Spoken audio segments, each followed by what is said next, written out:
Hey, welcome back to the G-Lew Show with Friday Night Live on the G-Lew Show. Tonight we got a very special guest, man. We got my big homie, my big brother from the LBC. He don't need no introduction, man. The homie Big Hank is in the building. So without any further ado, let's get into it.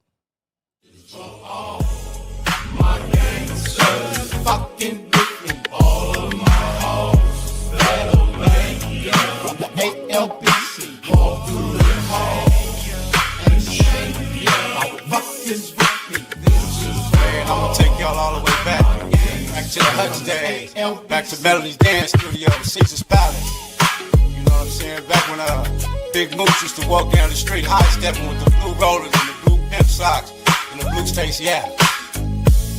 I call up a couple G's so we can see what the fuck is going on in the city by the sea. They say the youngsters is tripping and the G's ain't bodies, so I call a couple G's. Now we gon' see about it. Call my cousin Big Ben, Membrane and Rob Dog, Big Bam, Crazy John, Big Nut and Gangsta Frog. Call my cousin Big Trent, Killer Mush and Big Moot, Cat Man, Bad Habit, Big Jim and Big Ooch. Called Killer off the West, Steve-O and Did I Doug, Sandman, T-Fly, Rose, Marco LeBlanc. There's some real ass gangsters on these Long Beach streets. If a nigga don't believe me, ask about the Cripple Lady, Dirty Red, Richie Rich, the Dan Tanner too. Big Scrap City coming, one-legged loop. I walk the job with Trey D, Sean Earl too. I hit the York with Ken Dog, Lil Gangsta Blue.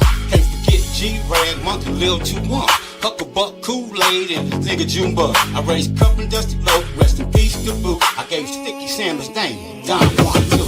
All my gangsters fucking with me. All of my hoes, Little Baby, from the LBC, all through the hall.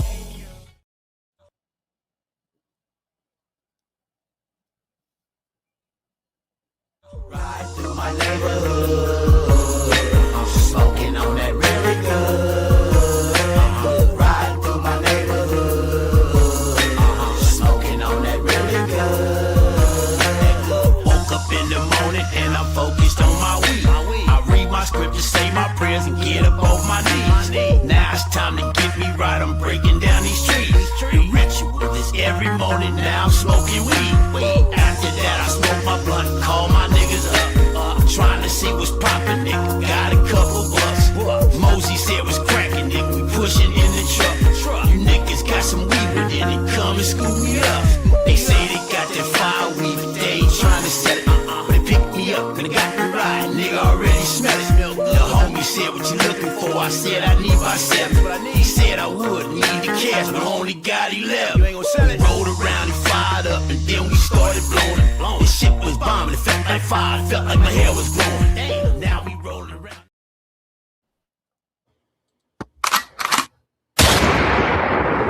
Yeah. Without any further ado, man, I welcome my homie Big Hank to the building. Hold up.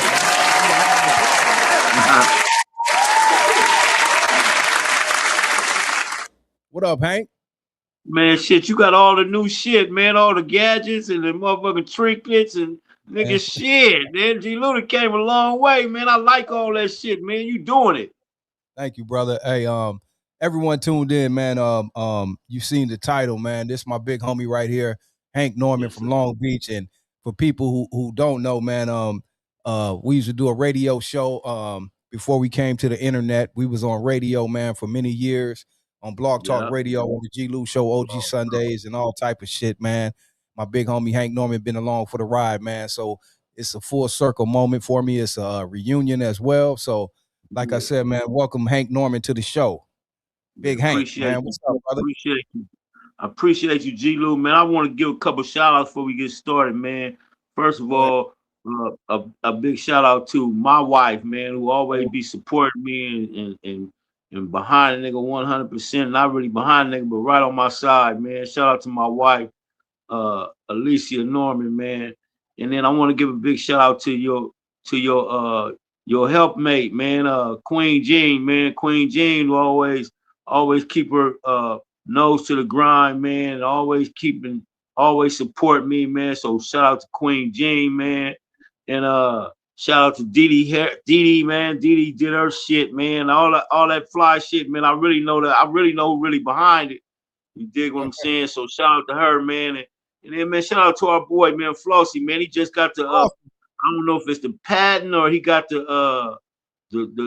got the keys to that motherfucking player made, man. So shout out to Flossie B, man. He the one that kind of introduced me to G-Lew, man, and kept me on the page, man. So shout out to Big Floss, man. And then shout out to you again, G-Lew, because you still doing it, man. You ain't skipped a beat. You ain't dropped off. You ain't fell off, man. You still doing your thug thizzle. And you got all the new shit, all the new fly shit, man. So, yeah, shout out to you, man. Keep on doing your shit. Thank you, Hank. Thank you, Hank. And I'm going to add on to that, like you said, first and foremost, shout out to your wife, man, Alicia Norman, man, my big sis. I know she's back there in the background. What up, sis? I love you. Also, shout out to Queen Jean, like he said, man, because all of us been on this ride together, been doing it for years. And I thought Queen Jean would be here. She'd probably be in the chat soon. But shout out to Queen Jean. Shout out to Big Flossie, man, the big homie, Big Flossie. Shout out, congratulations on that player made thing you're doing now, man. I see you, Flossie. Much love and respect, homie. And shout out to DD as well, man. We came a long way with this shit. I'm sitting here looking at this picture on the side of me. I got it hung up. You can't see it, but it was from the reunion we did in Compton. Come on, man. Me and you got the same shirt on almost. Yeah, come on, bro. You already know. Come on, so, man. Full circle. Shout out to Hank. I know that picture personally, man, because I got one somewhere around here too. Yes, sir. Yes, sir. Yes, sir. So I know you, Hank, but why don't you we got a lot of new people you probably don't know, a part of this show, man. So give an introduction to the audience, man, of who Hank Norman is, man, because you a real OG from the east side of Long, man. Got a cold history, but give a breakdown of who Hank Norman is, man. I appreciate it, G-Lew. If y'all don't know me, man, I'm Hanksta Da Gangsta, the Vicious Macalicious, aka the Crippolini, and I've been banging on these niggas ever since these niggas sing me. So that's me. That's me in a shell. But I also, man, I did some things, man, in my life. I've been around the world, man, shook hands with everybody twice. At one particular time, I was first of all, I started off at Long Beach Poly. I don't know if y'all know Long Beach Poly. Long Beach Poly, one of the greatest high schools in the nation, not just in Long Beach, but in the nation. Started my little career off at Long Beach Poly, man. I went there, and Long Beach Poly is known. They known for like a wide receiver factory. They had Gene Washington before me. They had Gene Washington, Tony Hill, McCullough, Stephon Page, all these cats, man. All them niggas been in the NFL before I even, before I did anything. And but I went through Poly, man. I broke all their records and did all that shit. You know what I mean? And then I got a scholarship, man. And I went to USC. And man, I was up there with Cheryl Miller was on the basketball team, and Cynthia Cooper was on the basketball team. They was winning championships. They had the twins. I forget the twins, the McGee twins. Their son played for their son. I forgot his name, man, but his last name is McGee. Played in the NBA. But yeah, I was there with all them, man, and we won the Rose Bowl 1985. Wow. We beat Chris Carter and Mike Tomczak and all them cats was Chris Spielman. All them cats was on Ohio State team. All of them went to the NFL. Chris Carter, one of the coolest receivers in the game. And, Minnesota Vikings. Yeah, Minnesota Vikings. That's right. I think he played with the Eagles too. And and so and then I went through my little shit, man. My little they call them valleys, man, where God took me another direction. You know what I mean? Right. Like I said, I had broke the receiving records at Poly. I went to USC, broke all the receiving records there. Matter of fact, I left USC as their all-time leading receiver. And but I went through some other things, man. Some, cocaine was popping big in 82, 83, 84, 85, the same year I was there. And the same year I was supposed to get drafted by the NFL was the same year Lynn Bias OD'd on cocaine. That was 1986. And then a month later, Don Rogers OD'd on cocaine. I was supposed to get millions of dollars, man, and if I would have got millions of dollars, I probably would have did the same thing. But God took me in another direction, and so always give Him praise for that, because I didn't know no better, man. I thought I was messing up, but God just had another plan for me, and He understood what it took to get me to get to that plan, and I had to go through my valleys, man. Been in and out the penitentiary, doing all that, you know what I mean, from Soledad to Hatchetpee to Jamestown to Chino, man, all that. So just had to go through my thing, man, and then and I'm gonna tell you what kind of got me started in this entertainment business, because it really started off with me as entertainment. Locked up, man, and this dude came in the I guess you call it this not the gym, but we was in them housing units. He came in the housing unit and he said, man, I be doing comedy, man. I travel, I've been on BT and woo woo woo. So me and dude stepped back there and we was cracking jokes back and forth. And the dorm, them niggas on the dorm was like, nigga, you funnier than that, nigga. Shit, you need this. So I just went on and started doing comedy. When I got out, man, in 2012, 2013, I started doing a little comedy and trying to get in this entertainment game. And Ricky Harris, man, scooped me up. You know what I mean? Hey, hold on. Tell the people, because you know you said that loosely. Some people may not know who the legendary Ricky Harris is. Rest in peace. Let them know who Ricky Harris is, man. The legendary Ricky Harris, man. The Tadal. What's that TV show he used to be on? Everybody love Chris. Everybody hate Chris. Everybody love Chris, man. He was the thug in that show, man. He was also in that movie, with Robert De Niro. Heat. This movie Heat, man, with Robert De Niro. He went toe to toe with Robert De Niro, man. That's my dude, man. He scooped me up and said, Hank, man, you got it, man. Like, he had been, you know, my name started popping in Long Beach, man. He scooped me up and said, man, you got it, man. I've been hearing about you. Let's go, man. And we ain't got to go to Hollywood and get it. You know what I mean? But that's what I did. I went to Hollywood. I did the comedy store. I did the Laugh Factory. And so my name started popping. So Rick scooped me up, man, and got me in the game, man. I started doing shows with Shang and cats like Speedy and Lester Berry. You know what I mean? So, you know, like I said, man, like God had another plan for me, man. He took me this way. And then I started doing the music thing, you know. You remember when Pac got out and did All Eyes on Me? When he got out and did that shit, everybody thought everybody, every real nigga that could do so. He said, nigga, when I get out, I'm gonna do the same. I'm gonna put me on the tape. Nigga try to get rich and and so everybody thought Pac gave niggas hope where we think we could do something, man. I said, when I get out, I'm gonna do something too, man. So I put this album together, and the album was done. The album was done like 2017. I had maybe one song left to do, and you know the story, G-Lew. My daughter passed, right? And it just sent me on a whole nother thing, man. I don't wish this on nobody, man. But that was my baby girl that she committed suicide, and if you ain't never been rocked before, that'll rock your whole world. Knock me off my, you know, off my game, knock me off my rocker. You know what I mean? That shit just knock me loose.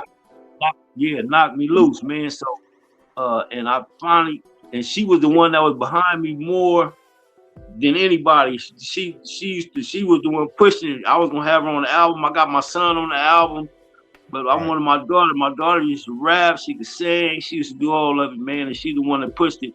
So what made me finish the album, because I had hung it up. But what made me finish the album was that she would have wanted me to do it. And like I said, it was done in 2017. It's 10 years later, man. It's 2026, almost 10 years later. I remember you was pushing that album, like you said, 10 years ago or better. Come on, cuz. You had a track on the album too. I'm still mad at you about that. I know. That was out of my hands. I don't know how that happened. And trust me, brother, if I could fix it, I would, bro. I love you. You know I love you, nigga.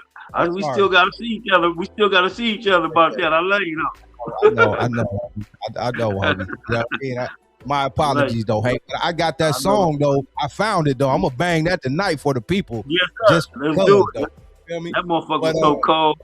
It was, bro. And then I know the homie passed away too. We were supposed to do the video. Come Yeah, on, man. And I'm gonna tell you what he told me. He told me this when he did that song. He said, "Hank, I ain't never done no love song before." I said, "Nigga, this the one to do it on." He said, but you and G-Lew coming so cold. I gotta do something." That motherfucker, and he came cold with it. Right. So, she said, "Y'all can do another song." That's right. We gonna make it happen. Yeah, we could. That's right, for sure. Hey, let me ask you this though, man, because going back to your story about being a legendary football player out of Long Beach, not only Long Beach, the whole city. You know, you went to USC, home of cats like O.J. Simpson and all type of shit. Yeah. Legendary USC. And I know things happen, you know, that led another path, and you didn't make it, even though you were supposed to. Did that ever? Well, I don't know if that even affected you to where I know you got involved with drugs, you were selling them and later got involved using them and things, but did that have anything to do with that situation? And also, let me ask you this, a two-part question. Did you ever have any intention to maybe, I don't know if that's possible because you're older at this point, but maybe come back to football or do anything in football, even any type of way, coaching, or did you have any aspirations to get back in the game, or did you just leave that behind? No, I didn't leave it behind. That was my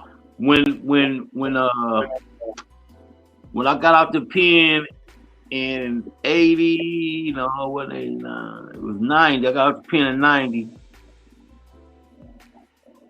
This might have been 95, 90. Anyway, when I got the pen, I wanted to coach. Right. And so I went to Linwood High, man, and which is down the street. My homeboy was the principal there, and he got me in, man, and they was loving me. All the kids was loving me, talking big on me. We had put in plays from USC. I had them going, I had it cracking, man. And then they went back and ran the check on me, found out I had been to the penitentiary, and then they cut me down too.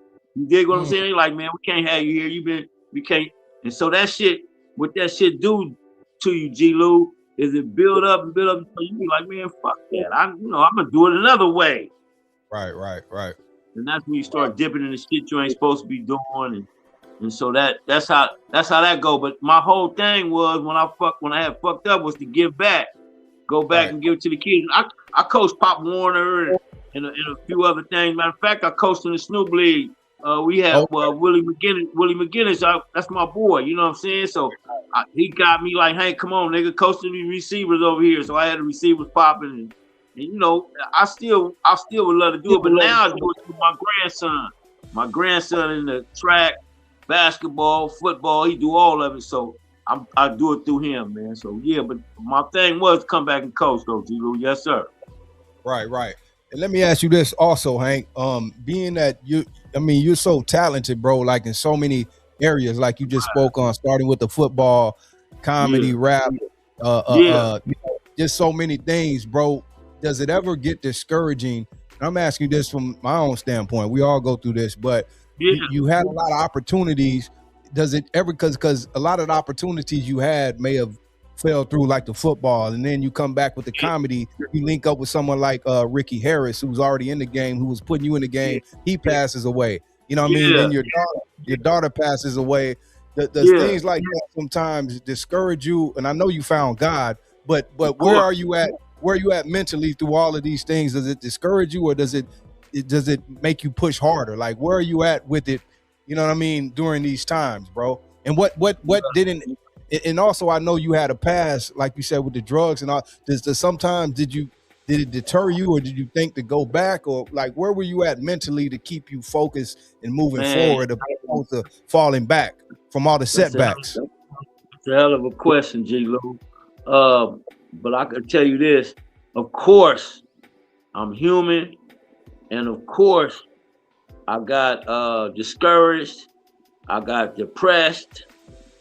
But what I'm gonna tell you this, man, is what I learned is that if you lean on the word lean on God, lean on what you believe in. He'll bring you through. You dig what I'm saying? Because if I would have tried to do it my way, G-Lew, I'd have probably been back on drugs or back out there trying to pimp or something like that. But what I did was I leaned on him, and he brought me through. I remember my daughter came down, man, and I had to sing a song in the choir, man, on the day, and my daughter ran up in my arms, and we were both in the choir crying and hugging and singing, and so that's how I know it was God. I know it was God, man. But what I do know is when those things happen, it wasn't a test from God. That was the devil trying to deter me, trying to keep me away from what my mission is. And my mission is to let people know that Jesus can save you, man. Jesus, it ain't no other way. Ain't no other way. The only way. Yes, sir. That part. Yes, and let me I want to touch on some more. I want to get to the beautiful, amazing testimony you have with your wife as well. But before that, you mentioned your kids, and rest in peace to your daughter, obviously, who passed away. But talk about your kids, man. You got a lot of kids, beautiful family, man. Talk about kids for a minute, man. Give them a lot of kids. Nigga, I ain't got no lot of kids. You got some kids, man. You know what I mean? Yeah, talk but look, I still say I got 3 daughters, and my son is the baby boy, and they spoil that nigga, man. He can't do no wrong, nothing, right? My oldest daughter, I had my oldest daughter at 15, and so I be telling the joke sometimes. I said, shit, me and my daughter was in elementary school together. I was in the 6th grade and she was in the 1st grade. She was in the kindergarten, nigga. But I'm only 15 years older than her, so you know what I mean. So that's my baby. She know me from the beginning of it. She know me from the beginning of me, and then I got my middle daughter. Matter of fact, she on her way out here right now. That's the one that got my grandson. I had her when I was at USC, and so she got to go to all the games and got to meet all the O.J. Simpsons and all that. So she got a different dad. She got a different dad than my oldest daughter got. Right. And then my daughter and my son, they only was a year apart, and they got me after I had been in and out the penitentiary and was trying to straighten up, trying to do right. Right. But I eventually fucked that off too. But so it's different parts of it, man. And I'm gonna tell you this, man. The most what's the word I'm looking for? It's the most important song on my album is my song with my son. That means the most to me. Don't get me wrong. The song about my wife, that's me and her lifestyle. That's our testimony. That's me and her life. Right. But the song with my son, just because of our relationship, and he how he feel about me not being with his mom, and just stuff like that. So that's the one. That's the son I had on the show before. Yeah, that's the raps, right? I only got one son. Oh, okay, I thought you had 2 sons. I'm putting too much on you. My bad, Hank. I thought you had 2 sons. Nigga said I got a lot of kids. You got all them damn kids. My bad, bro. My bad. Okay. One son. The twin too. He looked just like you too. He looked just like you. That's my twin. That's my twin. Yeah. Sure. He balled out. He balled out. Got him a scholarship. Did good, right, man. Who's my boy? But he ended rapping and all that. That nigga could rap. He funnier than me. He really a comedian. He really a comedian, man. But that's my boy, man. That's my nigga, man. That's right. Okay. So shout out to the kids. And again, rest in peace to your daughter, man. I remember that happened, how that hit you, man. And rest in peace. Now I want to get into the testimony. Well, even before I get to your wife, hold on. Let me do this. What was it that, because you've been in and out the pen, when was it that you really, or maybe the last time you got out, that really, or what was it that really set you in a new path? Like, okay, I'm done, I'm good. You know what I mean? And you really had your mind right, homie, and you really got on this new path to straighten out your life and never look back type shit. Like what was that? Man, when was that? That's funny you asked me, man, because I didn't know when it was gonna happen. But when you hit rock bottom, you dig what I'm saying? And this was 2009. I was out there pimping, man. I was out there doing it all, man. I had 2009. First of all, I had got out the pen in 95 and hadn't been back. Okay, so 95 to 2009, that's 15 more years. That's 15 years after I said I wasn't going back again. And so 15 years later, I found myself in the same position, man. And I said, damn, man, how the fuck did I get back here? Okay. Now, still not knowing that I'm gonna straighten up, I'm gonna tell you what happened, G-Lew. Okay. I'm fighting this case, man, and I go to the court, and the judge said my exposure was 20 years. You hear me, cuz? He said your exposure is 20 years. Will you take 11 right now? I said 11 what? 11 what? Weeks? Shit. 11 what? You talking about 11 months? Shit.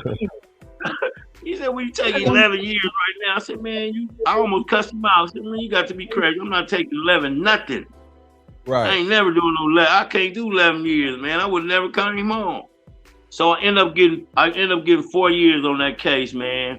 But I had to fight that motherfucker. I fought that motherfucker for like a year and a half in the county, but I was in San Bernardino, right? And so you know, I wasn't in Long Beach, I wasn't in LA. And so and so they had they used to have a chaplain. G-Lew, check this out, man. They had a chaplain that used to come sit in the dining room, and then we'd come out to cells and try to get out. You know, niggas want to just get out, go out there and clown, just get out the cell.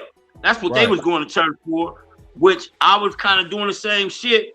But when I walked in there, it was like probably like the second or third time, they had a different chaplain was in there. And when we walked in, he looked at us, he said, "I see you thugging it up. I see you all gangstered out." He said, that's what he said, man. He said, "I see you guys all gangstered out." He said, "Why don't you be a gangster for God?" That's what he said. He said, "Why don't you be a gangster for God?" He said, "I see you all banged out. He said, "Why don't you bang for the Bible?" Right? That's what the motherfucker said.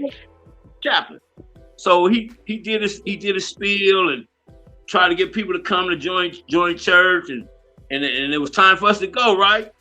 And so everybody left out. I was hanging back, G-Lew. Look, I'm hanging back in the back, waiting for everybody to leave out. And when everybody left out, I walked up to the chaplain and I whispered to him, I said, "Man, can you really do that?" He said, "Can you do what?" I said, "Can you really be a gangster for God?" He said, "You did it for the streets, didn't you?" I said, "Yeah." He said, "That's all God wants you to do." He said, "God just wants you to go just as hard for him as you did when you was messing up. That's what God wants you to do." And man, that changed my whole outlook on life. Even, you know, I got Gangster for God shirts. I got Banging for the Bible shirt. I got Hustle for Heaven shirts. I got all the, come on, man. You dig what I'm saying? So it changed my outlook on what I thought God really wanted, or what I thought God was, or what I thought Jesus wanted, what I thought Jesus was. And I found out that the chaplain was right. That's what God wants you to do. He wants you to, when you was out there messing up, is to come to him and do just as hard, because you was out there going hard, go just as hard for him as trying to save people, save yourself and save others, man. So changed my life, man. And that chaplain, he don't even know it, man, but he the one that changed my life, man. That's a trip, man. And that was 2008. That was like 2010, maybe 2011, man. And I ain't looked back since, man. Hey, Hank, let me ask you this while it's on my mind. I wanted to go back a bit too. But let me ask you this. What do you say to people? Because I'm the same way now. I do a gospel show on Sundays, Hank. You got to come check me out one Sunday, but I know you be in church.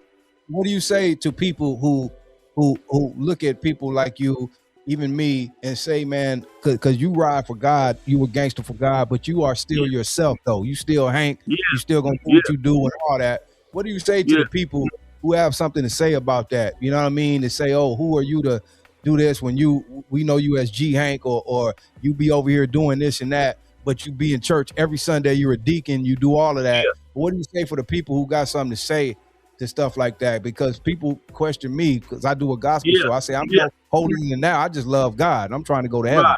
Right. Well, everybody, let me say something. It ain't one person, not one that did it right. It's not one. It ain't nobody that did everything right. So everybody that's in church is an ex something or other. You hear me? Everybody in church. You used to do it. You might not do it no more, but you used to do it. And even Solomon said in Solomon, I can't remember what in Ecclesiastes, Solomon said, I used to be a king, but now I'm a preacher. Okay, so a king, king used to get everything. They had concubines and wives. That nigga had 700 concubines, 300 wives. But that's when he was a king. But when he was a preacher, he changed his life. So everybody was used to be a something or other. Now, just because we don't see your sin or your whatever you was messing with, and you can see mine because I wear it on my shoulders and I tell it, that don't make you no better than me, and that don't make me no better than you. You dig what I'm saying? So, and just because I used to pimp and sell drugs and do drugs, I promise you, the thing that you used to do, I wouldn't do, and the thing that I do, you don't do. That don't make me no better than you. That don't make you no better than me, man. So that's how I look at it, G-Lew. And I tell them, you know what I'm saying? It ain't one person, and only one person did it the right way. That was Jesus. He the only one that did it perfect. And if you Jesus did, shit, I need you know. Right. Yes, sir. Right. Beautiful breakdown, man. I'm glad I thought about that. I said, let me ask Hank, because the embodiment, man, this the big homie right here. If you know Hank, you know he's all about God, man. He's Hank Norman, he's G Hank, but he's all about God. That's his life in that church over there.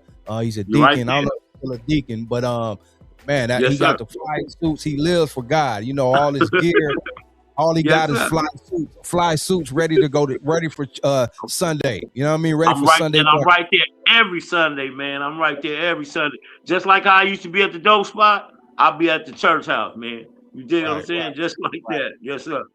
Right. That's right. Okay, so now got in that, and I wanted to get into your talk about your wife. But before that, while it's on my mind, I want to ask you, because Hank, you come from Long Beach, right? You an OG from Long Beach, been there since the beginning of a lot of the shit when it started about on raps and all that shit. You were there from day one, and I want to ask you this now because I live in Long Beach now, and I tell people, man, I love it. I love this. I can understand why you guys feel the way you feel about Long Beach. Like Long Beach people are proud. Like I'm not from LA, I'm from Long Beach. You know what I'm saying? So it's like, and I understand it's a beautiful city, bro. I want to ask you, what was Long Beach like though back in the day? Because I know the way I see it now is probably way different from what it was. I know you probably see that too. As a whole, you know what I mean? But what was Long Beach like for you growing up, Hank, like before all the shit started and when the shit started? Because you were there from day one, you know what I mean? It's Insane, we got promoting games, but homie from Insane,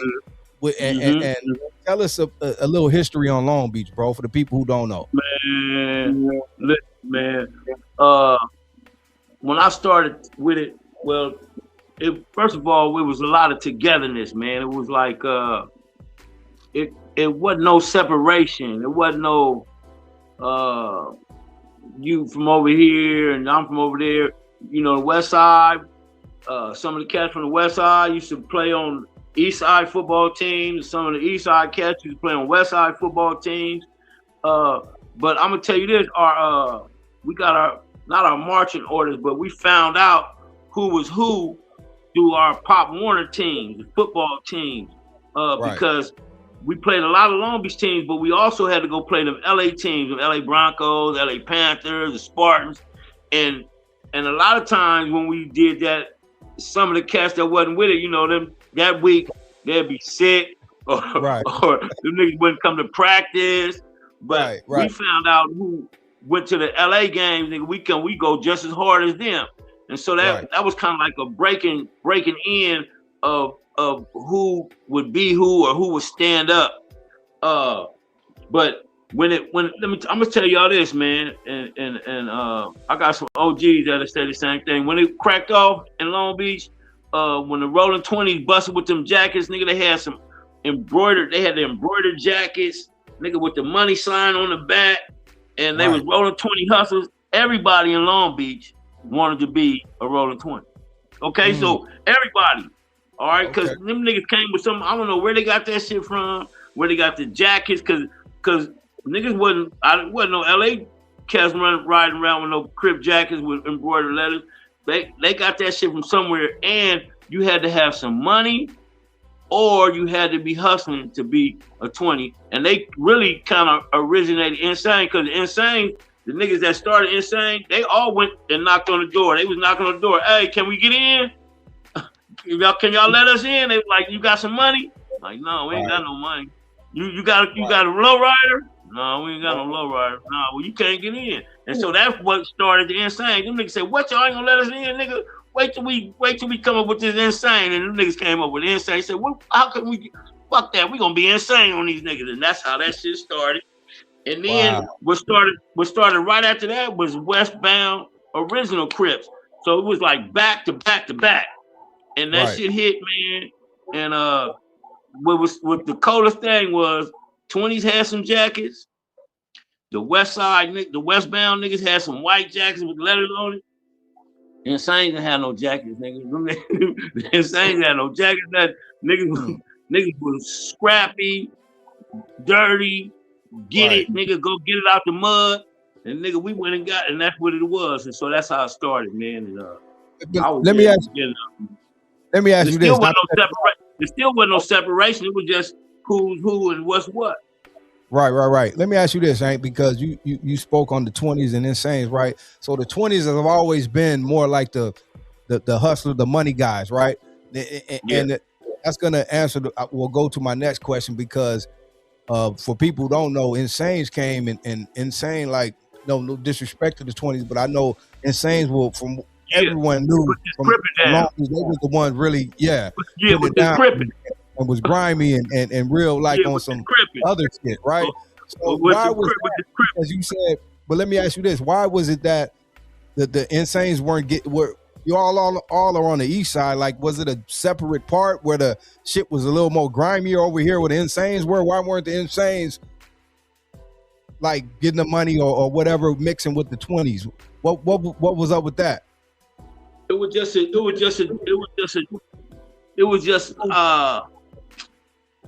like I said, man, them niggas had the hustle game. They was the G homies, and they had the hustle game, and it really all started hustling. Everybody trying to get some money and trying to do their thing. But that LA Crip thing came right at the same time. Right. And Insanes jumped on this Crippin'. And Crippin' was low down and dirty and with the business. You dig what I'm saying? And them niggas was kind of a hustler, player, money getter type. So it was same thing, but that shit only lasted one generation, because the next generation, the niggas turned 20 Crip. Them niggas with Crippin'. And so it was all East Side Crips. And then the 19th Streets hit. C-Style, them niggas came out. And so motherfuckers just started grabbing, what they could grab right where they was at. And that's how it went. That's how you 19, 20, and 21. 21, 20, 26. Yes, sir. Shout out to the history, right? And we all know that like Long Beach is a blue city, never been Bloods. No. I'm gonna ask you a two-part question. And I know you probably been asked that. People been asked this, but why don't you think no Bloods ever came into Long Beach or not infiltrated it, but never had a real presence? And also my two-part question is, like you said, it was all togetherness and love, but when you think too, when it is just all Crips, eventually you probably are gonna get at it, because who else you gonna you know what I mean? Right. Go at it. We didn't have nobody else to get at. That was a kind of a gift and a curse as well. Yeah. But don't, when because it all. Then we had North Long Beach, we had the Lidos, we had the Boulevard Boys, and they all Crip. Right. I'm sure they tried to infiltrate a few times. I heard about it, maybe down on some like 12th Streets or something like that. I heard they tried to come, but we just wasn't going for it, man. And for you to try to come down here and do it would be really suicide mission. So I don't think nobody would try to do that. Right. And then you asked me something else. What were you asking me? I was asking, do you think as well, being that it was all blue cities, Crips everywhere, do you think that eventually led to the feuding? Because who else? When you gangsters, you eventually you looking to bang. So who else you gonna bang against eventually when everyone is Crips? Well, and that's a true statement. But when it first started out, it was all family. You hear me? Nigga, Right. it was brothers, niggas that was from the 20th and one from 21st. You dig what I'm saying? Just because it was all intermingled, man. It was all family. And I guess just like the further we get from Jesus, the more it get messed up. Just like the further you get from the beginning of it, it get more messed up. It ain't as much family. It ain't as much family bang. You know what I mean? So it's a little different. And then the lifestyle, all the lifestyle is different, man. I was just saying earlier that the game was the same. The game didn't change. It all remained the same. But now the game done changed. It ain't the same thing, man. So it's a little different now, man. And this new dope they got, this fentanyl and all that shit, man. All that shit is different, man. You dig what I'm saying? And then even with the even doing shit illegal is different, man. You can't do nothing. I know I would have been locked up with all these cameras and shit. I used to kick motel doors in. Nigga, they would have had me. They'd have been like, there you go right there. That's the nigga right there. That nigga kick the door in. Right. So it's a whole different lifestyle, man. It's a whole different thing, man. So but you always want to say is it like I hear people say the streets is dead and all this. Things are definitely changed and it's hard to but one thing you can't never say that because the streets are always gonna find a new way. That's why you got all this different shit going on that we could, like you say, never see ourselves doing, but they got it going. They gonna find a way to keep some shit moving, right? They making it happen. Yeah. And they doing it their way. You dig what I'm saying? So it's a whole different thing, man. I remember you used to have to hide your horn. Now they out there horn. They ain't gotta hide the horn. They out there horn. You dig what I'm saying? So they ain't hiding nothing. For sure. Hey, okay. So we got off that, and we're not promoting gangbanging. I was just getting the history of Long Beach and all that, because sometimes it's a mystery for people because Long Beach is its own thing, you know. So people, want to know. So I'm glad we got that history. And I keep saying I want to get to your wife, but even this leads up to your wife. But I want to ask you about the pimping thing, man, because how did Hank actually get into pimping, and how deep were you into this pimping, bro? I don't think I ever asked you that. Shit. I'm gonna say this, man. Growing up, you see shit that you want to do, you see shit that you like. But I didn't really stumble up on it. It just happened for me. When I got out in the street after fucking up in Canada, I went to Canada and played ball and came back home. But I was already on that cocaine. So, you know what I'm saying? So I found myself out there. And when I found myself out there, I ran across a broad that said, she said, this is what she told me. She said, I don't know how I always end up giving you my money. I don't know how I always end up giving you my money. So I took it from that point on as I'm always giving me their money. And so I put my hand out there, you understand what I'm saying? And started doing it, and it came easy, man. It was like it was easy because I messed with a lot of like renegade bros that didn't have no pimps already, because it was some that already had pimps, but it was a lot of renegade bros. And And I'm like, you're already out here. Shit, there ain't no need you just, doing it your way. I'm out here, I'm text you. We're gonna get our money together. So that's kind of how I stumbled up on it, man. But yeah, that's the way it came. But I used to still while they was out working, I still be out there jacking. I'm getting my money my way too. You dig what I'm saying? So it was all in the game, man. It was all in the game. Right. And how deep did you get into pimping, and what made you stop? Like what, because to be a pimp, because I don't know, I know it's different level. I ain't a pimp, but I'm saying I know it's really different levels to it. Come on, man. I didn't knock 1 or 2 or 3 down before. You dig what I'm saying? Now that wasn't my game. Gorilla pimping wasn't my thing. But sometimes the motherfucker push you the wrong way or think they could get away with some shit that they can't get away with. But if they did get away with it, then you wouldn't be what you said you was. You did what I'm saying? So sometimes you had to. Put your hand down that way. But a lot of times my thing wasn't gorilla pimping. My thing was that we already out here. I'm out here, you out here. You fine, you dig what I'm saying? I like what you're doing. You dig what I'm saying? Let's team up together and let's get this bread. So that's mostly how it went now. But at one time I did have like 3 of them at one time. That's probably the most deepest I got. I probably had about 3 of them at one time, yeah. And also I heard it was, I don't know if you ever pimped in Long Beach or where you were doing your thing, but from what I hear, Long Beach has a history of some real pimping going on, right? When was pimping strong in Long Beach, and who brought that, or what was going on in that time? Man, it was a bunch of them out there, man. But I was out there with Ronnie Ross. Ronnie Ross was out there in Long Beach, but it was a bunch of cats, man, that the names don't really come to me off the top. But like I said, man, I started my thing was on Figueroa. You dig what I'm saying? Because my mama and them had bought a house, and they lived right off of Figueroa. So I was right there on it, man. And I seen a lot of it, so I just jumped in it from there. Because you got a lot of family from Hoover too. Your family's from over there. Right there, all right there. Yes, sir. Yes, sir. And also, I know Hoover and Insane got a close relationship. Was that going on way back then, or was that something that came later? Because you were already family with them. So I know that was good. Was that a? Yeah, it wasn't at the It wasn't at the beginning of it. It wasn't at the beginning of it or nothing like that.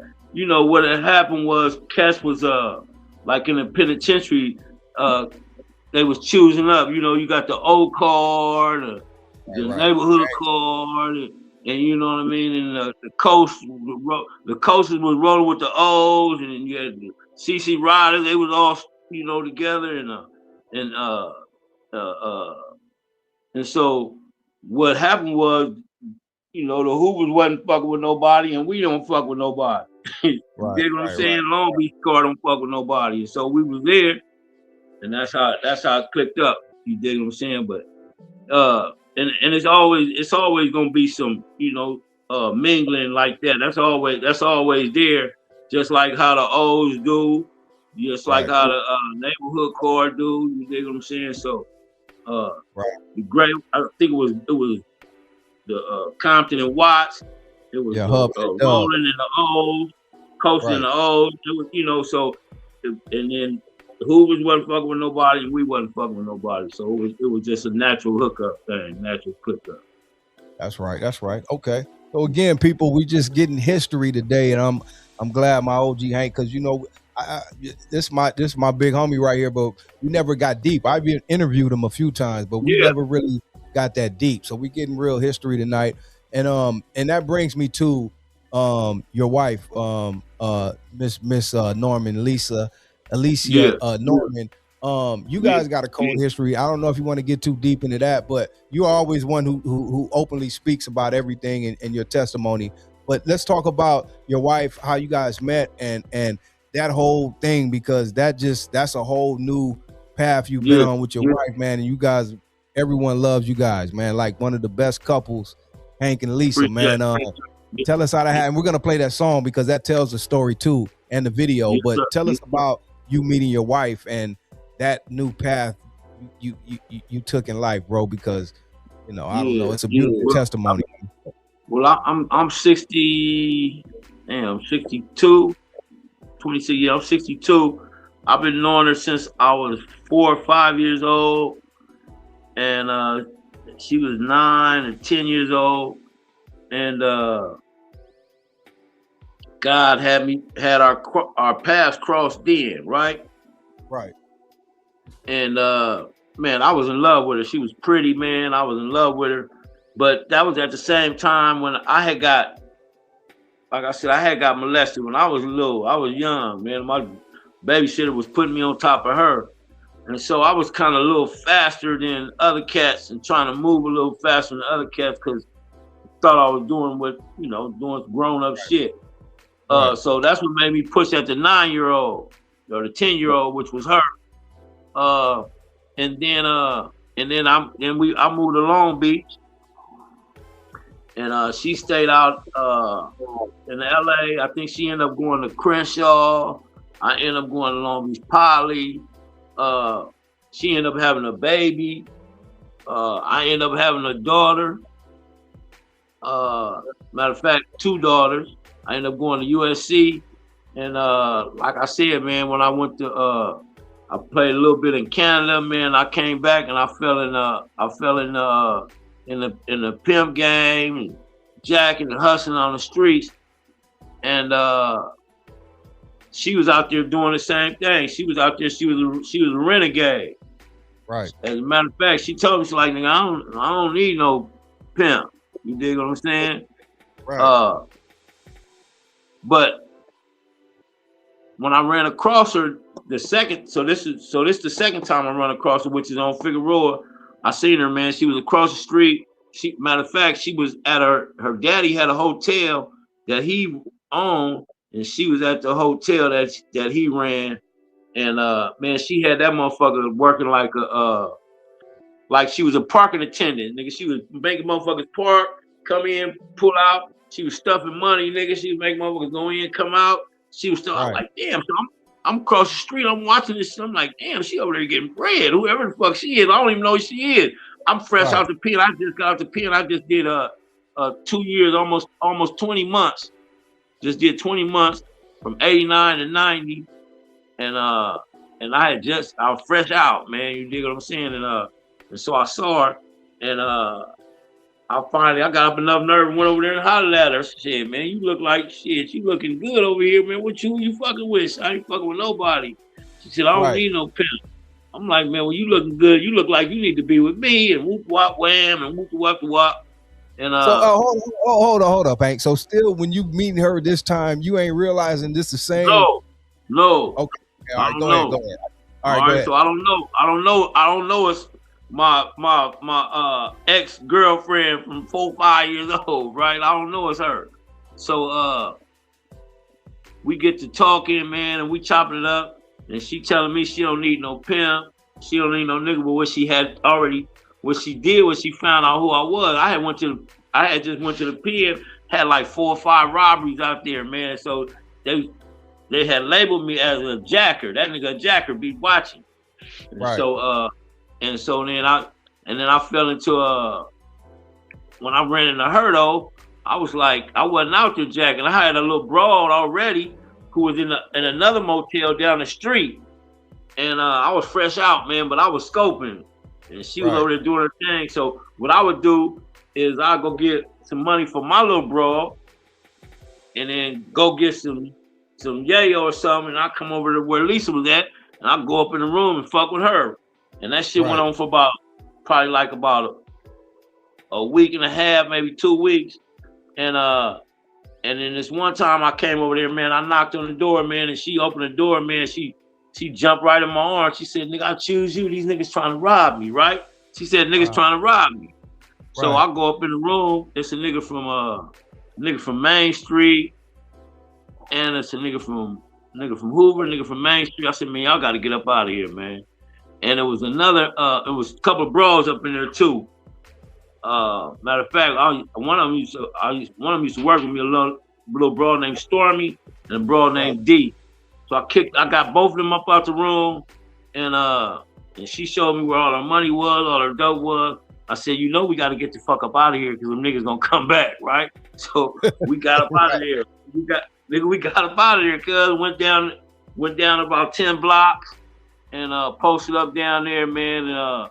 And she told me she had chose me. So nigga, from that point on, we had been stuck together. And probably later on that night is when we got to talking, right, and found out who was who and what was what.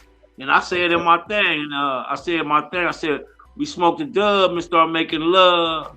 And then she told me who she really was. That's what the song is, and that's really how it was, cuz, for real. And so when I found out who she was, man, and she was my ex, and it wasn't no tearing away from that, man. I'm gonna make sure I protect her. I kept her protected, man, and we started getting our money together. Right. So how, and after you answer this, I'm gonna take an intermission and play the video. So how this time, because this was in the 90s, right? How do you lose her again? Because you reunited with her years later and married her and all this, right? Yep. I catch a robbery. I brought her to Long Beach because remember I told you them niggas we had to get up out of there. So we went like 10 blocks down, but then we straight up got up out of there. We came to Long Beach. So I moved her to Long Beach and we started getting money on PTA. And then I called a robbery down there, man. A nigga tried to do something to her, but I beat the nigga up. And Jackie, man, took his money. And then they caught me like 2 days later. I went to the pen, and then she went to the pen later on. Okay. And then we separated again, man. I got married, had kids, and did some other stuff. And she had been married once or twice. And so when I caught the last case I did, them niggas had phones in that motherfucker. You know what I mean? In 95, they didn't have no phones in the penitentiary, but 2009, 10, nigga, they got phones in the penitentiary. I'm like, what? So me and my big cousin, Big Bandit, we got a phone. Cuz worked nights. I worked in the commissary. I worked in the store. So I worked in the daytime. Cuz worked at night, and I had a phone at night, and he had a phone during the day. And shit, man. You could get on YouTube, not YouTube, but Facebook and all that shit. And I didn't really know how to do it. So I used to go to my homeboy G spot and let that nigga guess it, man, find this girl for me. So I told him to find Alicia Delgado. And he found her, cuz I got her on the phone. I talked to her and she told me she was married. Right? So I was talking shit. I'm like, man, I don't give a fuck about your husband. Ooh. And before I know it, she had hung up on me. She hung up on me, man, and I was close to getting out, man. I got out probably like 6 months later, and found out where she worked. And she found out where I was at, and man, we've been stuck together ever since, man. That was 2013.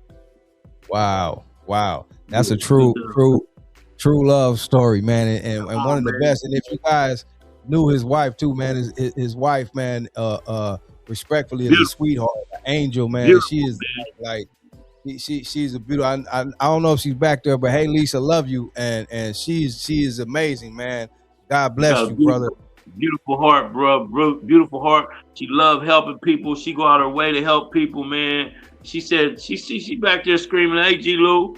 So, man, yeah, Lisa, God bless me, man. Right. That's a fact, bro. With that being said, we're gonna take an intermission. I'm gonna play this video and song, which is inspirational one. And like I said, we had a radio show some years ago. Queen is in the chat, me, Queen Jean, Hank, Flossie. This song was like #1. People still ask me about this song. You know what I mean? That were on the radio show. It was like #1 for I don't know how many weeks. So to get into this inspirational. Before we do, tell them. Give an introduction to the song and the video, because I know you were happy to put visuals to it years later. Yeah. Thank you. Hey, man, shout out to Mo ZMD. Thank you, DD. Super producer Mo ZMD, man. One of the greatest producers I used to work with, Tupac. Shout out to my videographer, my video dude, Mr. Greenlee. Shalif Perkins, man, he did his shit. with the Hey, I got to finally meet Greenleaf. He did something for Tweed a minute ago, man. And I was on the set, man. So shout out to Greenleaf. That's my dude. That's my dude, man. Shout out to him, man. And then shout out to my wife, man. This is a story about me and her. This is our life story. 3 times God put her in my life. And on the 3rd time, I said I wasn't fucking up no more, man. I ain't letting her go this time. So shout out to that, man. And it's the Hank and Lisa story, man. It's the real Black Romeo and Juliet story, man. There it is. G Hank, man. G-Lew. Also, the new album is in stores. Which this song is on that album? PCH, Pimpin', Crippin' and Hustlin'.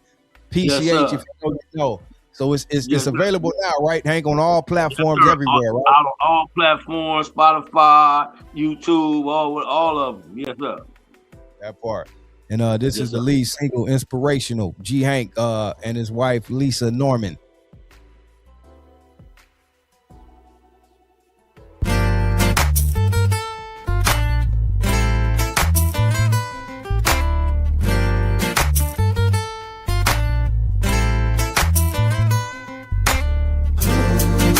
Inspirational in everything she does and everywhere she goes.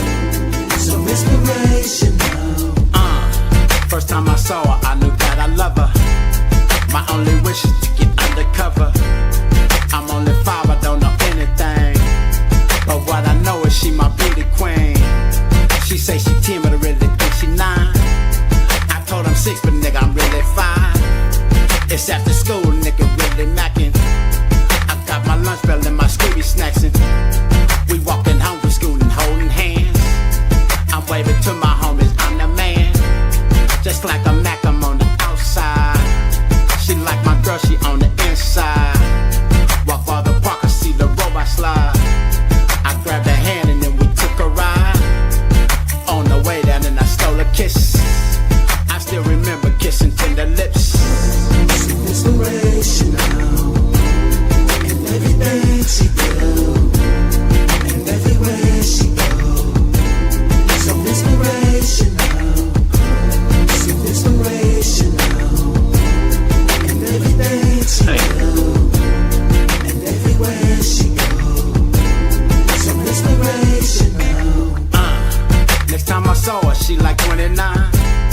I'm 24, I'm maybe 25. I seen her get up by the nigga ride. All I know is she was super fine. That's when I know I had to get to know her. I got my shit together, pushed up on her. I started pimping, macking everything. And if you ask me, man, I'm on my game. Now she looking up like I'm the man. And then she smiled and she said her name. The prettiest thing that I ever seen. I got to make her more than just my queen. Now we talking, I feel like I know her. The magic question is, where did you grow up? We smoked a dub and started making love. And then she told me who she really was. Inspirational in everything she does and everywhere she goes. So inspirational, so inspirational in everything she does and everywhere she goes. So inspirational. Next time I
Man, that was amazing, bro.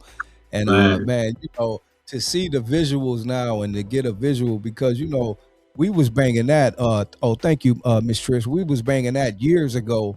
Like I said, that was like a #1 song on our radio show for so Yeah. long. I love that song, bro, and it's like a real story and testimony, man. Like that song.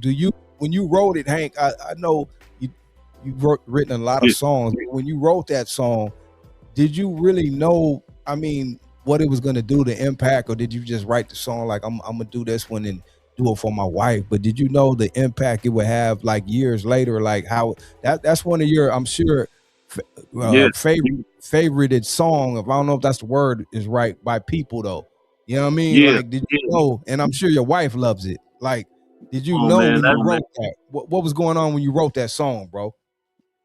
Well, I was really feeling myself at that time, and Mosey came with the track, and like I said, man, when I do music, the music make me tell the story. How the music go, that's what make me tell the story, and the music just it fell right into place, man. Fell right into place, man, and I remember when I wrote the first my first little slick line. I said, she told me she was 10, but I really think she was 9. Right. So I told her I was 6, but nigga, I was really 5, right? I was trying to get it right, you know what I mean? Trying to move my shit up to where she was at. And so when it just took off from that. And my wife, that's my wife's favorite song. So that's what make it very, very special for me. That was so beautiful because you really gave like a visual in the song. So when we see our video, I already can picture it, but you gave a visual through the song and really told the story. Like that's what makes, because see, rap, when you rap, that's how it was back in the day. People told them stories, storytelling. So you embodied that in that song right there. That's one of my favorite songs by you, bro. And you just embodied the song and told the story. I mean, I don't know. It was like, it's a perfect song, bro. Yeah, that's exactly what it is, man. And shout out to Mosey, man.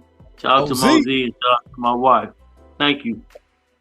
Yeah, man, that came again. Shout out to Mosey. People don't know he produced for Tupac, So Many Tears, and all this shit. But shout out to Mosey, man, and shout out to that song, man. Inspirational. It's also on Hank's new album right now. I see people in the chat love the song. Go support the song. It's on the new album, PCH, Big Hank. How can they find? What can they look up on you or wherever they look up to get the album so they can get that song? All you gotta do is put pimping, crippin', and hustling. Pimping, crippin', and hustling, and put Big Hank behind it, man. It's gonna pop up Spotify, YouTube. What's the other shit, man? I went on and saw it. iTunes. Yeah, iTunes. Yeah, all that. Yes, sir. Yes, sir. And I'm gonna play this other song. It's another one. I don't think you got it on. It's not on the album. I don't know why you didn't put that on there. But that Jesus is real. This is another song because we talked about Hank's testimony and where he's with God. And this is another song. Queen Jean can attest if she's in the chat. That was another #1 song on the radio show we had. Jesus is real, man. And this is another one that is a classic, bro. Can you tell it what's up to my producer in the chat? What up, bro?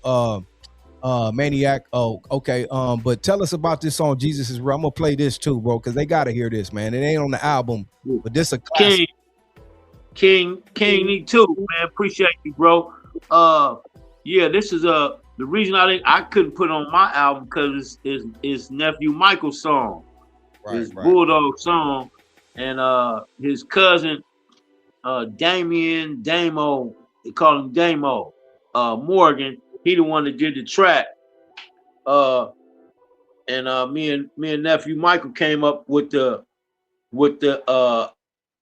idea of coming up out of the St. Luke church and doing it up out the church. And then my pastor gave us the okay to do it. And he just made sure that the song just uplifted Jesus and uplifted God, and we said, yeah, that's what we're gonna do.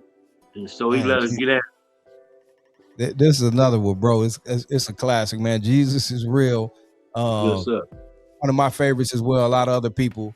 So I'm gonna bang this, Hank, if you don't mind, brother. Shout out to P-Rat too, Perry Porter, man. It was two Crips and Damu on this song. Perry Porter. It's a classic. It's a video for this too, right? It's a video on for this song y'all did. You ain't got it? I don't have the video. I didn't even think about that. Really, I didn't even think about this song. I remember when I was digging up songs, I was really just gonna play your album, but I'm like, man, Hank got some classics though too that I gotta play. So I thought about Jesus is Real. So I just wanted to play it, bro. So we're gonna play this. Jesus is Real, Big Hank. Yeah, we'll be right back, y'all. What's up?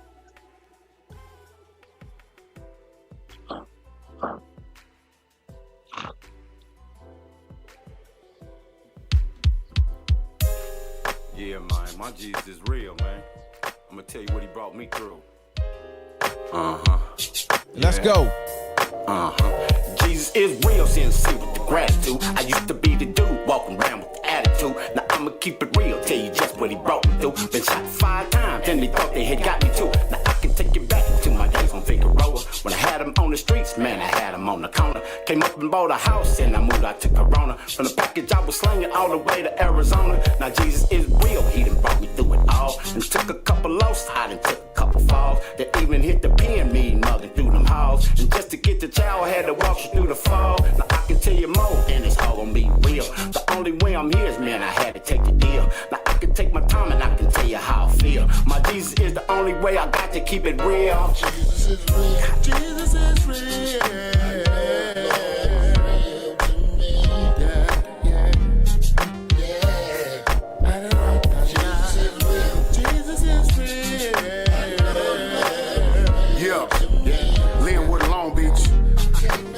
This for Ricky Harris. I was born with a bad hand. A bad man didn't know about it back then. God's plan, I once attempted suicide. It didn't work, then it had to be a reason, cause his grace gave me work. I done been on my deathbed. Gunshots, couldn't see the devil coming cause my mind's on rock. On my way to doing life for a bag and a murder. Seen the tears in my baby's eyes. She was hurt, so I got on my face and begging God for his favor. I heard the homies laughing, so I prayed with my neighbor. I done enough dirt in the streets and I don't really wanna deal with the soul that I reap. Ricky Harris said it all one night at the church. Me and Hank both smiled, not knowing it would hurt. I called a homie home, but I never forget that man. Bless me in the church and the Death Comedy Jam.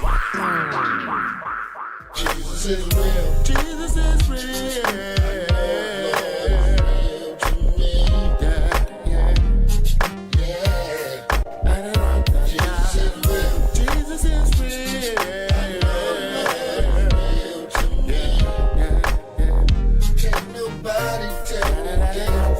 I used to keep the bang on me, feeling I was untouchable. I stayed fitted to get it, yeah, like Heathcliff Huxtable. Cruising down the street in my 6'4". I walked the edge of the razor in pursuit of my dough.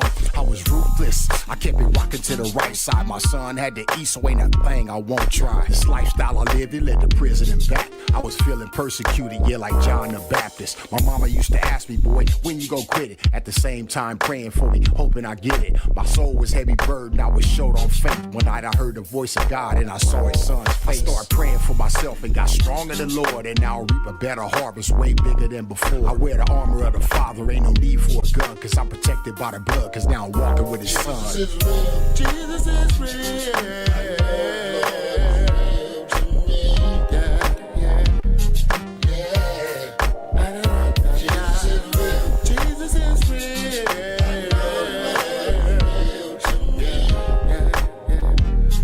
Rest in peace.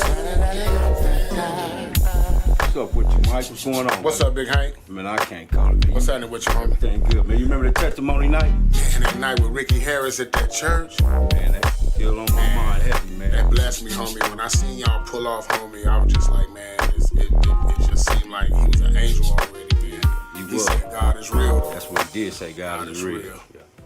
Man, classic right there, man. I'm back with G Hank. Hold on 1 second. Hank, man, ooh, man, Oh man, that was you know it. another favorite, man. Every Sunday we Yes, sir. bang that, Yes, sir. Yes, man, sir. man. Classic, man. Hey, tell us about that. I mean, I don't know when you wrote it. I know you collaborated with rest in peace the homie Michael Yeah. and the other homie, the Damu homie, man. What was going on with this one right here, Hank? Well, Bulldog came to me, man. He said, Hank, man, cause Rick had passed, okay? Right. Ricky Harris had passed, and I had did a testimony night at St. Luke. I was there, nephew Michael was there, Ricky Harris was there, Keela was there, my wife was there. There was some more people there, man, that came and gave their testimony, right? Right.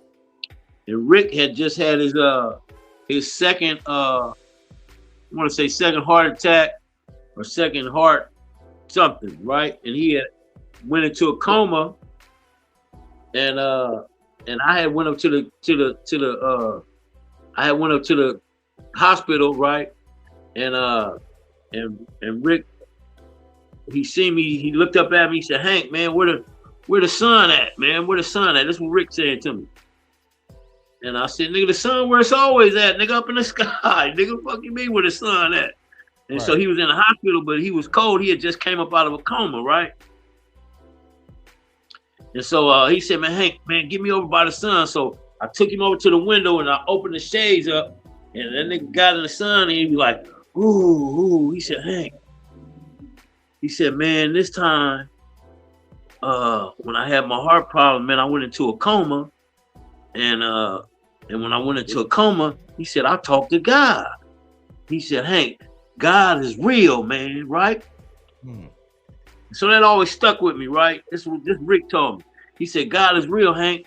And then he told me, he said, Hank, but you got to tell him, right? This one, I'm doing comedy with this nigga and everything. He said, God is real, Hank, but you got to tell him. I said, wait a minute. I said, no, nigga. I said, I gotta tell him. I gotta tell him. How come you can't tell him, nigga? You know, this Ricky Harris. You Ricky Harris. And he didn't tell me he was gonna be gone because he died the next year. At the same time, the nigga died the next year. He said, you see, I can't hardly talk. He said, and that's why you gotta tell him. He said, everybody seen your story. Everybody know your story, Hank. They seen your fall, and then they gonna see you come up. And they gonna know it was God. That's how come you gotta tell them. I said, well, okay, nigga, I could do that, right? And man, the next year, I ended up hosting the Ricky Harris fundraiser. We had at the Long Beach Laugh Factory, and we that was the first time the Long Beach Laugh Factory sold out, man. All black people. We sold the whole Laugh Factory out. And Rick told me, he said, I forgot to put this part. And at the end, when he told me I gotta go tell him, he said, you gotta go tell him. I said, well, nigga, where I'm gonna tell him at? How I'm gonna tell him? He said, I'm gonna give you a platform. This is what the nigga told me. He said, I'm gonna give you a platform. So when he died, the Long Beach Laugh Factory gave me a platform to tell people that Jesus is real. And so that's my thing, man. And now, you know me, nigga, that's what I'm about. Telling people Jesus is real. And so nephew Michael was at the show, and he prayed the show in, and so he came up with that song, and he said, Hank, man, we got to do a gospel song for Rick, man. And so that's how that came about. And I remember the first bars I wrote, I spit it for Mike. He said, man, that shit is too hard. We can't do that. Ain't no gospel, because I had never wrote no gospel rap. This was my first time doing gospel rap. Mike said, man, that shit too hard. You can't write that. Rewrite that song. Rewrite that. So I came with some more bars, and that's what I came up with. Yeah. Real, man. That's a cold song, man. It's cold. That's an amazing song. That's another one, man. You got, like, I mean, it's hard. Like, I know you do a lot of music, and you know you got your new album, but I know it has to feel good because you don't never get your full appreciation for what we do. I know, like me, like you do it for the love, you know, because we ain't getting rich from it and all that, you know, but does it feel good to know you have, no matter how much music you put out or how it gets received, to know that you got some classics under your belt, brother? Like, you know what I mean? The ones we just played and mentioned. Like, how does that feel? I appreciate it, G-Lew. You know, when we looking at it, we don't be looking at them and we look back at them and say, man, that's a classic right there. When we in it, we ain't doing it for that. You know what I'm saying? We come with our best bars, with that sound good, with that music, and I hit the beat when the beat come on, and make sure that my verse end when the motherfucking chorus come on. You know, so that's what we trying to get that motherfucker like that. And and then a lot of my thing is give me the title of the song so I can go along with what you talking about. Like with your song, something about her way. Right. You know what I'm saying, nigga? That's a cold jam. And that's what we put in it. It's just something about our ways. You did the track, I did the track, and then my nephew Michael put it down too. But something about our ways was just, when you sent me the track, that's what it said to me. Something about our ways, man. And so music speaks to me. Music speaks to me different than it speaks to other people, man. I don't do. Yes, I do. I do have ideas of songs, and I can come up with an idea, and then I would like for the music to go along with it. But a lot of times I hear a track, and I'll be like, I like that track, and then it'll tell me what to say. The track will tell me what to say or how to come up with a title. Yeah, sir. Wow. Yeah. In some history and insight from my brother Hank Norman, man. Once again, we got to keep letting you know the new album is out right now. Pimpin', Crippin', and Hustlin', PCH, Big Hank. Sometimes if you have trouble trying to find it, just keep looking, type in maybe a certain word, like he said, if it don't come up under this, make sure you just type in Pimpin', Crippin', and Hustlin', and that will come in, you know, because sometimes the shit be tricky, you know, with the platforms. People trying to look for it, they can't find it. It's there. Yes, sir. Yeah, that part. So speaking of that song right there, something about the way, this was supposed to be on the album, but we had some difficulties. Hank's still mad at me. Think we might have to go in the back. You know, he's trying to get me DP'd and all that. But it's truly my apologies, Hank, man, because I love this song, bro, and I would love for it to be on the album. We were talking about doing videos, everything. This has been in the making, you know. Yes, sir, man. And so let me play this. It didn't make the album, but this is another classic from Hank. Myself, Hank, and the homie, rest in peace, who was on this song. This is a G-Lew track, y'all. This is a G-Lew track. Yeah. This out, we'll be right back.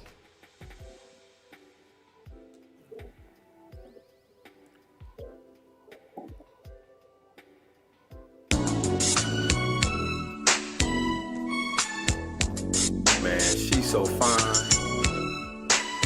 It's just something about her ways, man. I ain't never met nobody like her before. Something about her ways. It's something about the way she moves, baby. It's something about her way. It's something about the way she moves, baby. It's something about her way.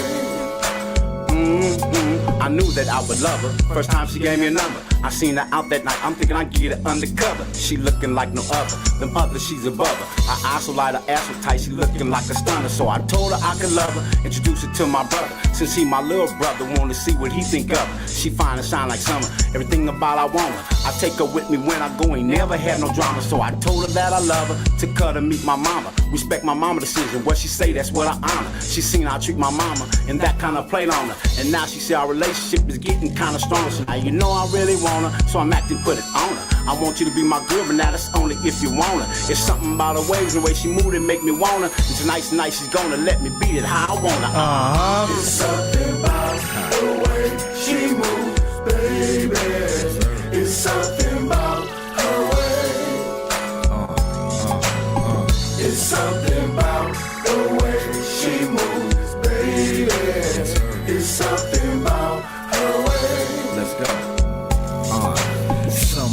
way that she moves, she's so fine. Visions of you and me in my mind. Love's trying to find me, but I don't wanna be found. Every time I go to sleep, I dream about your love, child. I am just a G-child, giving you my best now. I don't like to rap about it, this is just a freestyle. Meanwhile, she smiled, looking at my resume. Finally, she realized she dealing with a heavyweight. In and out of every state, moving like a kingpin. She don't ever see the work, all she see the dividends. See the type of love we in, I'm fucking with her mind again. She don't want nobody else, cause she like the love I give. Who I am, who I be, who are you to question me? I am just a love chef, cooking up the recipe. Baby, let me set you free and bring you in my world. Something about the way that she moves, she that girl. It's something about the way she moves, baby. That's right. It's something about her way. You ain't never heard me talk about this though.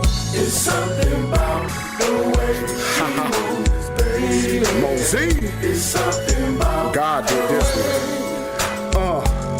The words love and life both have 4 letters, but it's 2 different things all together. Now I've had many women in my day, but just like the wind, they fall blown away. And I admit I got a few issues. A bad boy, you're an angel like Anita Baker. You bring me joy, you stood down with the get down. When I'm around and every time I took a fall, you've been the first to hold me down. You never worry about them side chicks.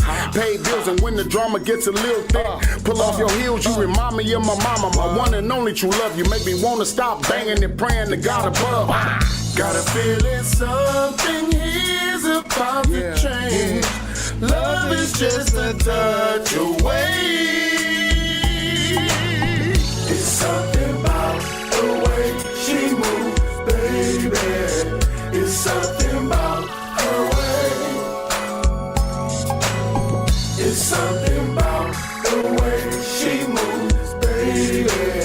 It's something about her way.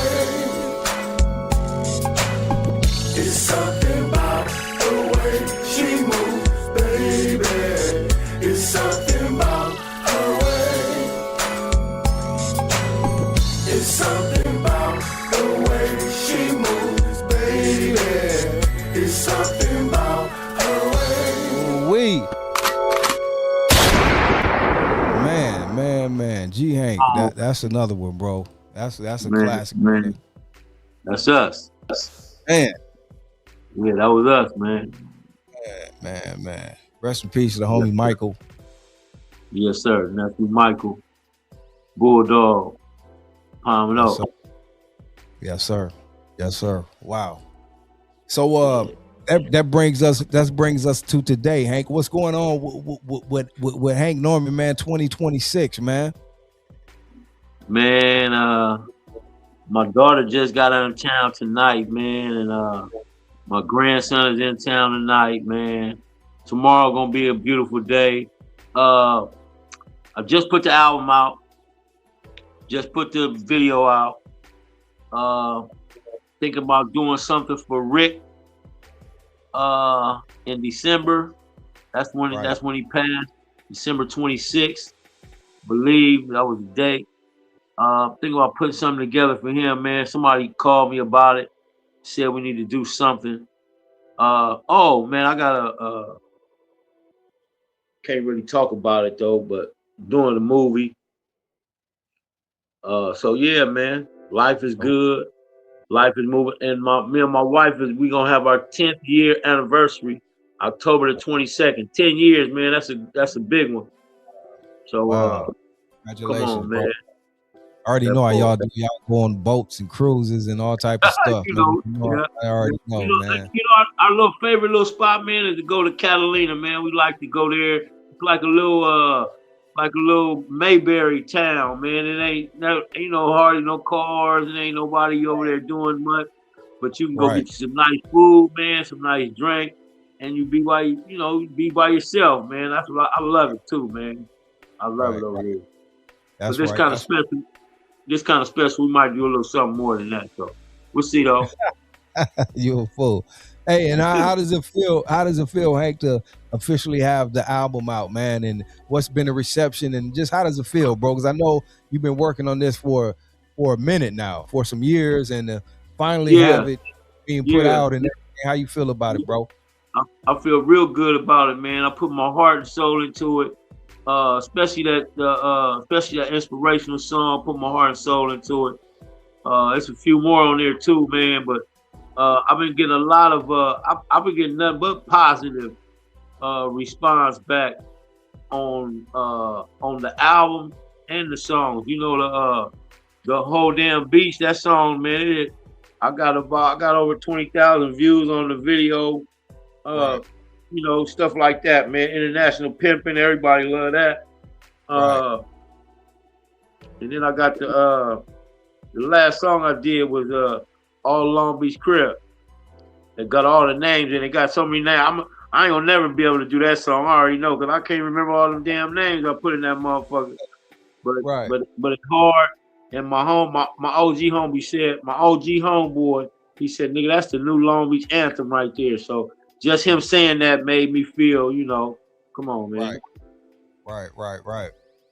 Do you plan on what's the plans for the album? You plan on taking it on the road? You thinking about doing some shows? What you doing with the album? Well, I'm doing a Honcho. I'm doing a big Honcho show, man. August the 2nd, man, at Cherry Beach. He got Wiz Propane and a couple other cats that's gonna be showing up. Lady Duchess and a lot of other people, Rockbox, all of them gonna be there, man. So at least that's the first one I'm doing, man. And yeah, man, I wouldn't mind going some places, man. I talked to my homeboy Big C Style. He told me he loved the album, and I told him that I said that inspirational nigga, that's radio ready already. We gotta get you. I said, you overdue for another hit? He said, yeah, man, I'm gonna check it out, man. I got you. So I got C Style on it, man, and he been checking me out. So I'm blessed. I'm blessed. That's right. Shout out to Big Style, man. Big C Style, man. Yes, sir. And what else is going on with Hank? You still doing the comedy, or where you at with that? Yeah, and I just did. I'm gonna do something for Rick. I'm doing a movie. That's with my comedian partner. So yeah, I'm still moving that. I'm still moving in that direction. You dig what I'm saying? I'm just let me tell you what I'm not gonna do though. Is I'm not gonna make another secular album, because I put out 3 albums with the first group I was with, the Long Beach Players. We put an album out. And then I was with Mr. Greenleaf and Big Ski with the Grimies. I put an album out, and I put my own album out. That's it. I'm not doing no more secular albums. If I do anything, it's gonna be gospel, and so that's what God put on me. You got all that out the way. Now I need you to do what you're gonna do for me. So I got it. And if I do anything. I gotta give some applause for that, bro. Yes, sir. Yes, man. Sir. Appreciate it. Yes, sir. Man. Appreciate it, bro. Man. So we got anything videos? You got videos because this album has been in the making. You already got videos from this album that's out. You got the international pimp. You got the international pimping video. You got the whole damn beach video. You got this video. I got another video coming out, and yeah, that's it, man. Yeah, the next video would be the ALBC, the All Long Beach Crib video. I already got footage. I just got to get the West Side footage on it, and we'll be ready to rock and roll with that. I'm gonna bring the tennis shoe pimp back out on that, and I'm gonna bring Bob Whitewash. You remember Bob Whitewash? Whitewash, man, you had some cold characters, man. Bob Whitewash. Bob Whitewash. He's the only guy.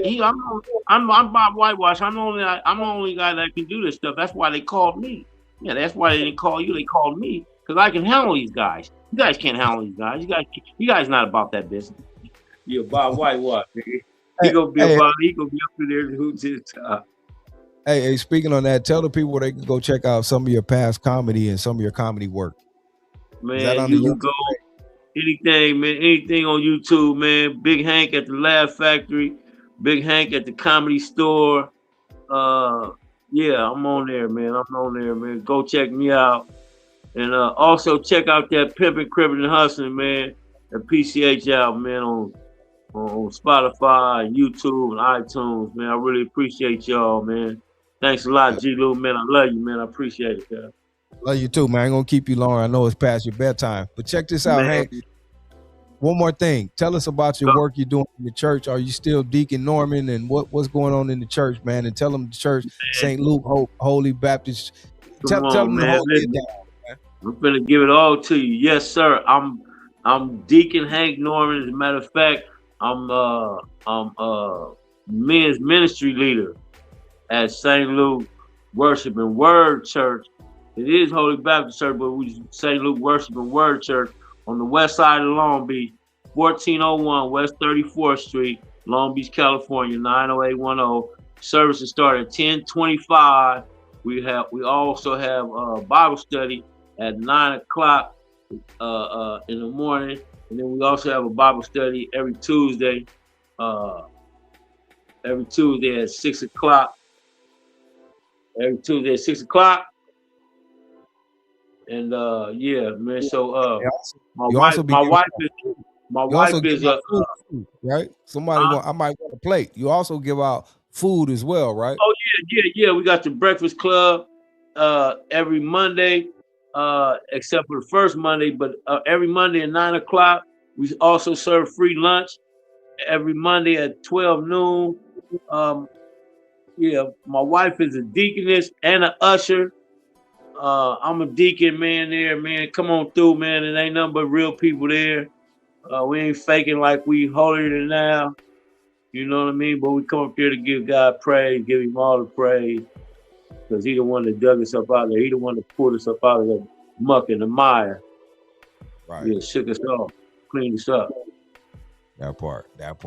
St. Luke Holy Baptist Church. Deacon Norman in the building, y'all. Thank you, Hank, man, for this was conversation, bro, but this was like an amazing. I think we really broke some bread on here tonight, man. I think the people enjoyed it, man. And we got some real history from Mr. Norman tonight, man. I thank you, bro, for, it's like a reunion, man. It was like we never left. It just rolled like we never left.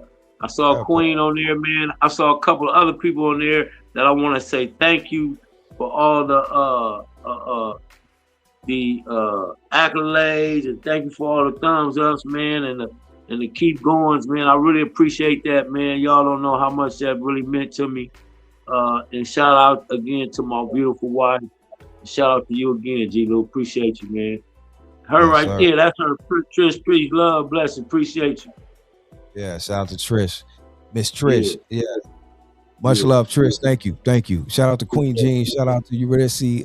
Shout out to DD, Sassy, all the beautiful ladies in the chat, all the homies in the chat, man. Respect. Greenleaf. Shout out to Greenleaf was in the chat tonight, man. Greenleaf showed up. I seen him. Mr. Greenleaf showed up. Yeah. Shout out to Greenleaf, man. There it is, man. Hank Norman, pimping, cripping, and hustling on all platforms right now. Make sure you go support it. Download it, you know what I mean? Show some love to the homie, man. Show some love to the homie, man. He said this is the last run, bro. After this, it's all for God. So enjoy the last little bit of that what you got of G Hank left. You know what I mean? After that is Deacon Norman. We up. Yes, sir. Thank you, Hank. Yes, love you, bro. Love you too, G-Lew. Appreciate it. All right, send mine to the wife, bro. You in there? She hear you. Thanks, man. I appreciate it. Yes, sir. We out here. Much love, y'all. The G-Lew Show, Friday night interviews. G Hank Norman. Follow his page. He's on YouTube. Hank Norman, G Hank, Big Hank. Follow all the music that he's got. Tap in with the homie, man. Long Beach is back. G Hank, G-Lew. Out. Shout out to DD Hairston. My gangsters fucking with all of my hoes. That'll make you from the LBC. Walk through the hall and shake your buckets with me. Man, I'm gonna take y'all all the way back to the Hutch days, back to Melody's dance studio, Caesar's Palace.